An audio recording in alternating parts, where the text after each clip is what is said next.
Welcome, everyone, to another episode of Create an Impact. I'm your host, Rob Cook. Today is going to be a very special. Um, all of the episodes, are special, but man, this one is going to hit because I call it Dr. J. Just play on the goat. But man, I have someone with me today that I know y'all just going to love, and so we're just going to jump right into it. I want everyone to put your hands, clap them, jump, do what you do, dance.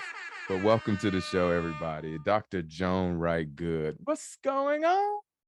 What's up? What's up? What's up? I love it. Dr. Joan, my Yeah, Dr. sure. J, how you doing? I am well. I cannot complain at all. At all. I love it. So I'm gonna set it up, y'all, how me and Dr. J actually met. I was doing some work for a client, and we were traveling together, and I met her sister and her mom, and it was instant. That was fam. Like it was like so instant how they're just good people, when you know good people. And then got a chance to meet Dr. Joan. And I'll let you tell that when you explain to, or share with everybody who you are. But it's just some people in this world, when you talk to them, you could feel the depthness, and you just know it's going to be something special. Like you just know. And so that was like at the very beginning. And so that's again why I'm so excited to have you here and just go through, the way you show up now, because I just think it's amazing. But I know you, but before then, go ahead and just share about who you are, as you see. Of course, I will. Well, first of all, thank you for having me on your platform. I really do appreciate it. And I value your people who are going to be listening and watching and taking notes. Well, who is Dr. J? So I like to say that I'm the poverty breaker in my family, right? I have gone from sleeping on the streets of Kingston, Jamaica. I've gone from orphanage to the White House to breaking curses to helping thousands of like-minded entrepreneurs to launch their businesses, to create wealth, and not just wealth, but to create health in their relationships and their homes, because there is no wealth without health. Right. As you know, as you know, if you're not healthy, then what good is the wealth? I think health is the first form of wealth. Your mind has to be healthy in order to understand well. So that's who I am. I was born in Kingston, Jamaica in the 70s. I won't say when. Um, You ain't got to. You ain't got to. and at the age of 4 years old, I was lifted from the street. I woke up one night and my mom was not home. She was admitted in the hospital having my brother. And I left home trying to find my mother. Obviously, I was a toddler. And I left the house naked and was wandering on the streets and was picked up by the police and sent to a home in the country. And growing up in that orphanage was some of the worst times. And then when my mom found out where I was, she stole me and sent me to stay with a relative. I often say sometimes we do things and we believe that it's the best thing, and sometimes it's not. But out of everything negative, God will take something and make positive. So when she sent me to this place in Trelawney, I was the only child there. I was erected from my home where I had siblings, and I was taken like a thief to this place where I faced a lot of rejection. I was the only kid there that looked like I looked, sounded like I sounded, and it was just downhill from there. I struggled with mental illness at an early age because I was sexually assaulted at the age of 11 by an adult teacher. And instead of getting help from me, it was a church community. So what they did was they tried to exercise a demon out of me, which didn't work because, Yeah. Well, no you know, demon in you. Yeah, but there that's was why no it didn't work. demon. Yeah. I was sick and needed help. And so no one knew how to deal with that situation. Fast forward, they sent me back to my mother, who was not expecting me to come back home. So, you guessed it right. There was nowhere for me to stay, to do anything. So I was out of school for about a year and a half before actually going to high school because there was no place for me to stay. So I became like the Cinderella of the family. You sleep wherever, you do all the chores. Nobody expected you to be here. You don't have a daddy. Who's your daddy? Nobody, a lot of stuff, a lot of rejection and abandonment that I grew up with. Fast forward, all of that kind of prepared the bedrock for the young adult that I would become. I dropped out of high school. When I eventually got into school, I dropped out at the age of 17, got pregnant, was kicked out of my home, and was told never to come back. And so I was a wandering teen at the age of 17, pregnant, nowhere to sleep, nowhere to go, no family, no nothing, right? And I think that was when I saw life for what it was. If you don't make life for what it is, then you'll become a has-been, you'll become a was. And I decided that, you know what, I'm not my mistake. I'm not, I don't have to perpetuate what has happened to me. And, fast forward, I had my baby, went back to school, got my diploma, got a first degree, did a law degree, did a master's, did a doctorate, and now I'm helping people to realize that they're not their mistakes. They're more than their mistakes. They're not the abandonment that happened to them or the rejection that happened to them. And you can take all of this and not only help others to live a better life, but you can use what was supposed to kill you to thrive on that. I love that. I love everything about that, because the when I talk about it or I explain it through my words, I remember the day Mhm. it no longer made sense for me to use my story against me. There you go. Again, like I couldn't change it. Yes. It was nothing I could do about it. Now it happened, right? And Right. I remember feeling like, well, if I make this work for me, I'm going to somehow be cheating myself out of holding on to that pain. Like, I don't know, it just felt weird to make the jump to go, wait, if I can't change anything about this Mhm. other than stop beating myself up with it, that would have been enough. There you But go. I realized I could actually use this. And that's when I started saying, like, oh, the only game everybody's playing is stay alive. We're only just Yeah. trying to stay alive. Well, where I grew up, 18 wasn't promised. I made 18. Wow. Yes, that came with a couple fights. That came with a little gang banging here. That came with some drug selling. Absolutely. In a very Mhm. squirmish way. I wasn't Hall of Fame a gang member. I just did enough so I didn't have to fight every day. I had a crew, just enough. But I was a mama boy. My mom be in my butt if something was wrong like that. So I still had that. But even when I went into the military, making it through the deployments, whatever the case, it was like, yeah, all of that happened. But if the game is staying alive, then that means I'm kind of strong in this thing. You are. That means I'm kind of actually, my story is just reminding me how resilient I am, actually. Oh, there you go. Like I've it, often, I've often say to people that we are one story away from surviving. It's so important for us to understand that things didn't happen to us, it happened for us. When Mhm. you realize that it happened for you, then you will realize the purpose of why it happened.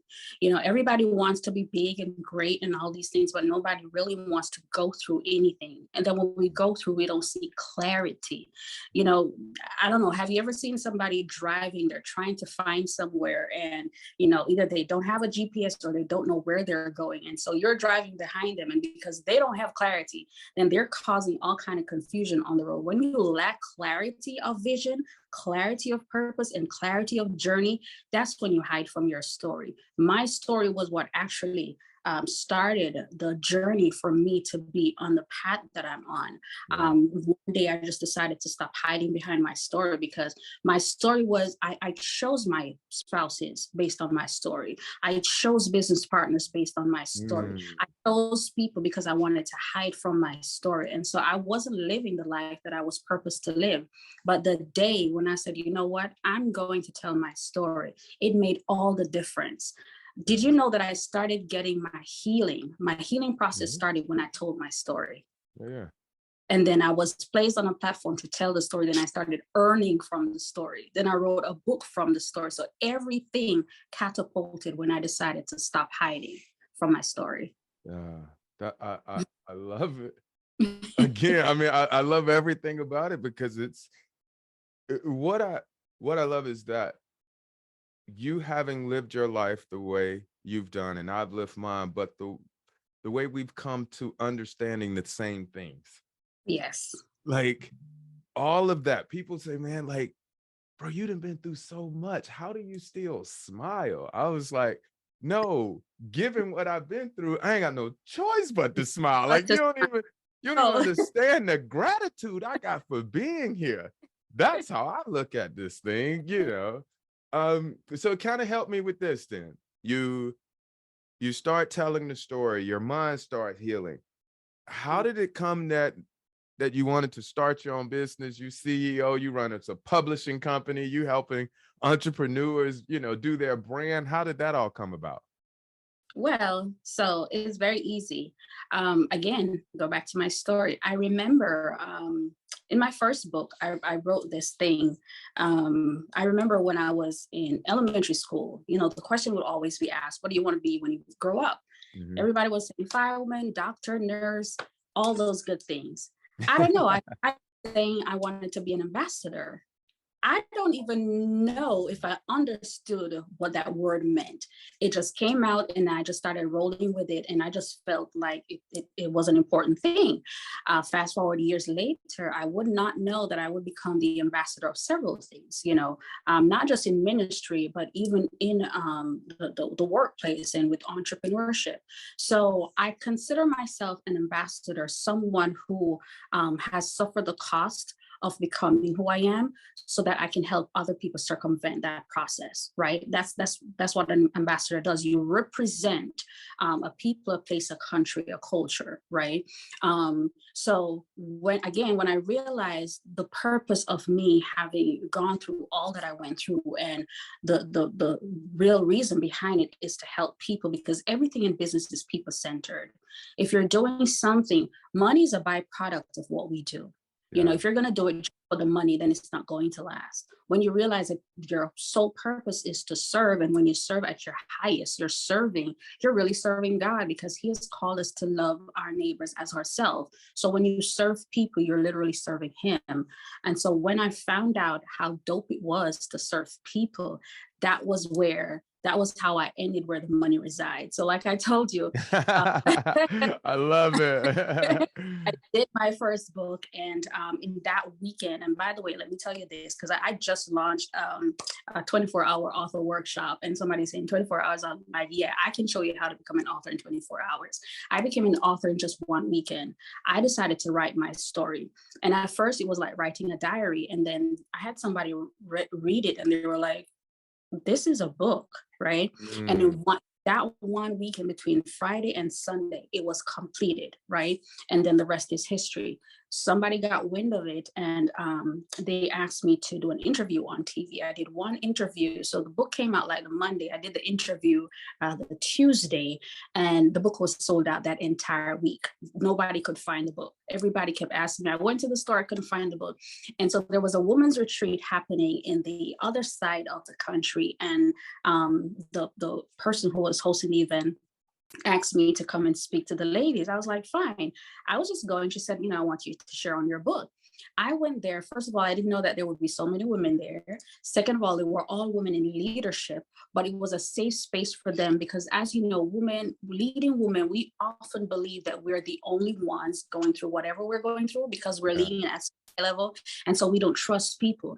But that was a safe space. And when I told my story, literally every eye in the room was wet. Like everybody was just boohoo crying because they could not believe that one person, first of all, could have gone through all of this. Because I mean, my story, I just gave you a very abbreviated version.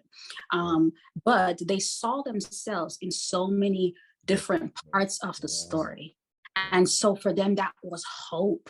And not only hope, that the bravery it took. Because when I wrote my book, I was going against the grid. I was in an abusive marriage, and the last time my husband abused me, it was almost a murder suicide. He left a suicide note. Then he went driving. Nobody could find him. So the fact that that was still, I survived, that was still over my head because he was a former gang leader. So I was going against everything. We were in the church, so people don't tell their business in the church. I'm going back 14, 15 years. So Yeah. so that alone. So when after the event, she gave me a check for 2,500. I'm like, people get paid to speak. That was when I Yes, realized, we do. this was 15 years ago. That was when I realized I was on to something. I Yeah. oftentimes, Rob, if you don't know your purpose, it's easy. Anytime people are willing to pay you for something that you consider mundane, anytime people are asking you a whole bunch of questions about the same topic, they see you as an expert. Go and find the solution for the problem, the answers for the question, and create a business or a brand around that. And that was what I did. I became a speaker from that initial offset. Then I wrote a second book, and people were asking me, how do you write books? How do you do this? So I started a publishing company. And then after the publishing company, I started, because people now wanted marketing, and I was great at that. That's what I did in my former life. I was a marketer and a music manager. And so I created the Okay. business startup and marketing solutions. And then I realized that a lot of times we couldn't get them in the Forbes and the other magazines. So we created a magazine. So everything came out of a question or a need that was already present. And when I did that and started to leverage each business was when I made my first million. And when I made my first million, then the rest was rinse and repeat. Rinse and repeat. Ask for questions, provide more answers. That's it. Oh man. Wow. I think Yes. there's a few things I want to jump on. Okay. It, the passion behind your voice. Like there is, I hear the words, right? Yeah. And even when you just said $1 million, right? Hmm. I heard $1 million.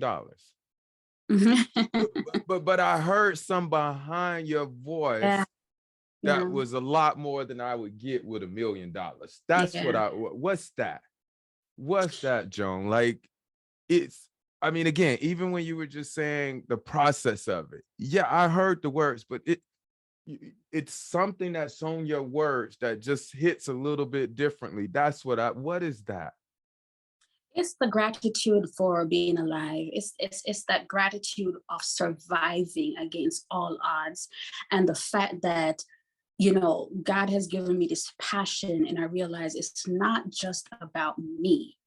I believe that everything that I've gone through is to show somebody that, look, you've read all these books, you've heard all these stories, seen all these fiction stuff, read the Bible, all these movies that you've gone to, and we celebrate these people, but they are you.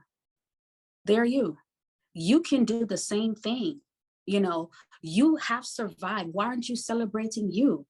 So my purpose is to show people that, yeah, you've gone through this, but you have overcome. You overcame for a reason. Why don't you celebrate what you're gifted with, what you're talented with? Why do we spend money to make other people wealthy, not realizing that you can take that same money and invest it in yourself and make yourself wealthy? You see, there are three kinds of people that we know. There's the poor, the middle class, and the rich, right? Most poor people just believe that if they work, okay, I'm gonna pay them bills. Let me go buy this food and do this all over again tomorrow. Most wealthy people, they get their money and they buy things and invest in things to impress the rich. But the rich always make their money work for them. When are we going to get from the place where we realize that our purpose is to first provide for your own family, not for others? The Bible talks about that in Proverbs. Provide for your own family. How are you going to do that? You have to break all these curses. You have to realize that you can't be like mom and dad. Okay, you have to make a difference. Okay, then you have to make sure that you set up your children so your children don't become mom and dad. How you do that? You set up businesses, LLCs for your kids. You make sure that you have trust funds for them. You know, this isn't something that only the rich do anymore. There's information out there for everybody. Information is out there for everybody. What are we going to do with the information? I think with the influx of all these, new things, of TikToks and everything, people are getting a lot of information, but there are not enough people to show them how. So everybody have a why, but they are not having enough people to show them the how. And I pride myself in showing people how we can come out of this, how it's, every year we celebrate Martin Luther King and all these people, and we talk about I have a dream. It's time for us to live the dream. Too many of us have dreams that we're not living out, and we all have the wherewithal to live out the dreams that we've had. Hmm. Yeah, that's what I heard. Yeah, yeah. That's what I'm talking about. That I can connect with that power behind the way you're showing up. I think it's just extraordinary. It's Thank um it's going to be impactful, and it's the reason I did this show. Like, it's the reason I did this show because, again, having my own troubles, my dark years, coming out of it, and really, somebody told me the other day, I was at a conference in London, and they said, I think I got the perfect way to describe you, Rob. So, Mhm. when somebody say that, you're like, wait, what? You're like, what? They said, I feel like you're just in love with God, and you just go on and live your life with that.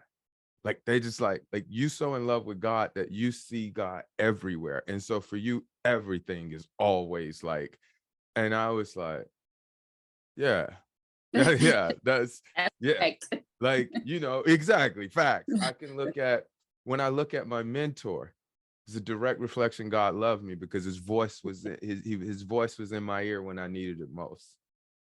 Yeah. When I'm talking to my father, who I didn't grow up with, our relationship wasn't the best because I was a young, stubborn kid, and he was a young when he had me in a sense too. So he was still finding his way to him being Right. the most important male in my life. Like, my dad is my dude. Like, that's my guy. Right. Those type things. It's Hmm. like all of that is possible no matter what it was you went through before. Like, all of that is possible. And when you have people out there creating impact who are willing to share stories like yourself, you're right. I remember growing up in the church and you don't tell your business, but you need help though, right? Right. You How need you gonna get help. help? You You need can't help, heal. but You're you can't right. ask for help because then everybody gonna know your business. So how is this system gonna help me, man? Exactly. Because you can't heal what you're unwilling to face. Yeah. You can. So, but to piggyback on what you said, how the person described you, I would describe you the same. Passionate about who you are and what you do. I will never forget um this year when I lost my husband in January, and how you reached out and offered a couple of steps, and with the programs that you used to help your clients, and how helpful that was for me.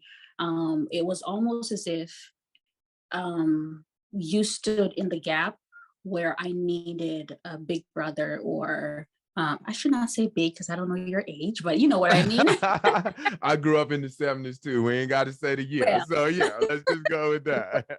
yeah, you stood in that gap, and I was even sharing with my sister how some of the messages helped me and how thoughtful you were. And so I really need to give you your flowers, and to just tack on my little 2 cents to what that person said.